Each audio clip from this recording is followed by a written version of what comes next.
Une série de gains en trading précède généralement un moment très difficile pour les traders. Parce que généralement, après cette période-là, le trader va se penser invincible. Vu que quand il va regarder son bilan, il va dire peut-être que les 3 semaines passées, presque tous les trades que j'ai pris validaient.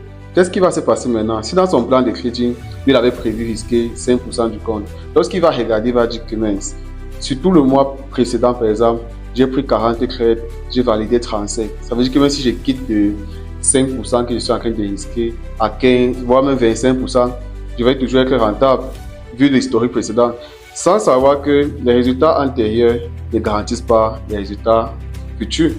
Donc, si le trader quitte peut-être des 5% qu'il risquait avant, il monte peut-être à 25% parce qu'il est maintenant désormais sûr de lui, vu que la majorité des trades qu'il a pris validaient comme il espérait.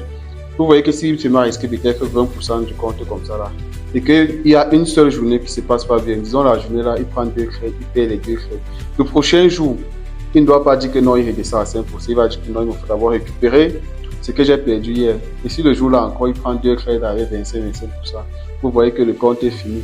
D'un compte qu'il a peut-être fait 3 semaines à monter, il peut cramer le compte là en 2 jours, voire en un jour. Moi, je pense que si tu es sur une série de gains, ce que tu peux faire par rapport à ton risque, c'est de diminuer plutôt ton risque. Si avant tu risquais 5% par position, tu dois plutôt diminuer ce risque-là à 2%, pourquoi pas? Parce que si tu avais d'abord un compte de 500 $, tu risquais chaque fois 5%, 5%. Tu as peut-être fait passer le compte de 500 $ là à 5000 $ par exemple. Tu vois que même en risquant moins de pourcent de ce que tu risquais d'abord, tu te retrouves à risquer même plus d'argent et à espérer gagner plus d'argent même.